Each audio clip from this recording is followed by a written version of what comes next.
So about a year ago, the United States Marine Corps took the amphibious combat vehicle from BAE Systems and used it in forward deployed operations for the first time. So for our comms check this week, we thought, hey, let's check in with BAE Systems and find out what they learned about the Marine Corps' first deployment of their vehicle. So joining me now is Phil Hahn with BAE. Phil, thank you so much. Pleasure, Ryan. So last year, went out for the first time forward deployed operations. It's an amazing vehicle. What did you guys learn? Yeah, we're really proud of this deployment that the Marine Corps was able to complete. One of the prouder achievements is we were able to get all 12 vehicles that were deployed to swim back to shore and return back to base, right? Huge monumental milestone for us in the program and ACV in general. A couple of the things that they were able to learn was being able to maintain, operate, and use the ACVs in a very limited resource available environment, and to better understand the vehicle, how to operate it, how to forward deploy it, and use it to its maximum capabilities that we designed it for.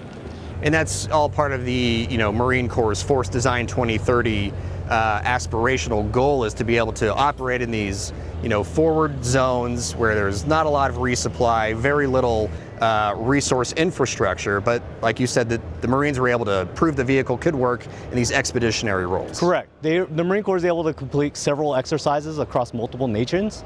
Those exercises went well, right? The vehicle performed as it should and met its requirements and its capabilities, and they were able to bring it back and use it well.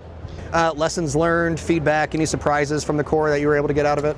Yeah, so one of the big lessons we learned is the Marines are able to get a better sense of the vehicle and its operational states. We have done an enormous amount of testing on these vehicles and we understand the vehicle, but also each vehicle kind of has its personalities, right? So understanding what the ticks and ties are to kind of indicate what may be conditioning from the vehicle. For example, if there is something coming from the engine compartment, right?